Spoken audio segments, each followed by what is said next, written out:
جب کوئی دل دکھاتا ہے تو میں چپ رہنا ہی پسند کرتا ہوں، شاید میرے جواب سے بہتر وقت کا جواب ہوگا۔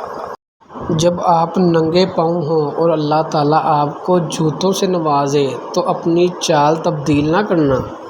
ایک تعلق کے بکھرنے سے بچانے کے لیے میرے دن رات گزرتے ہیں اداکاری میں۔ اس کو غرور مان لیں یا پھر ادائے یار جو گفتگو کے سارے سلیقے بدل گئے۔ جس دن بتایا اس کو کہ وہ سب سے خاص ہے، اس دن سے اس کے طور طریقے بدل گئے۔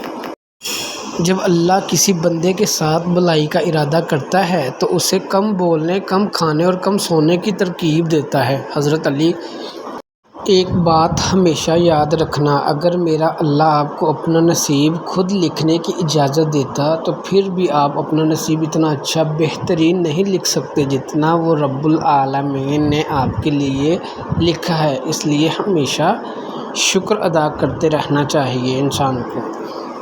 رشتہ خون کا ہو یا احساس کا، کسی کو مجبور کر کے اپنی طرف متوجہ کرنا غلط ہے۔ زندگی میں اپنے ساتھ رہنا سیکھیں۔ جو حصہ اللہ کا ہے وہ روح ہے، جو حصہ اپنا ہے وہ عمل ہے، جو کیڑوں کا ہے وہ جسم ہے۔ اگر آپ نے کبھی دکھی انسان کو خوش کیا ہے تو یقین رکھیں کہ تقدیر ضرور آپ کا پیچھا کرے گی اور جیسے ہی اسے موقع ملا وہ آپ کو اس کا بدلہ ضرور دے گی۔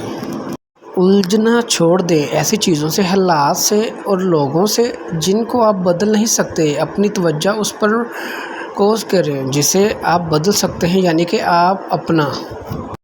عورت اسلام سے پہلے پیدا ہوتے ہی زندہ درگور وراثت میں مال کی طرح تقسیم۔ عورت کا وجود موجب ذلت و عار، لڑکی کی پیدائش غم و مصیبت کا پیام۔ عورت اسلام کے بعد بیوی کی صورت میں بہترین خزانہ، بیٹی کی صورت میں جہنم کی آگ سے حفاظت، ماں کی صورت میں پاؤں تلے جنت، لڑکی کی پیدائش باعث رحمت۔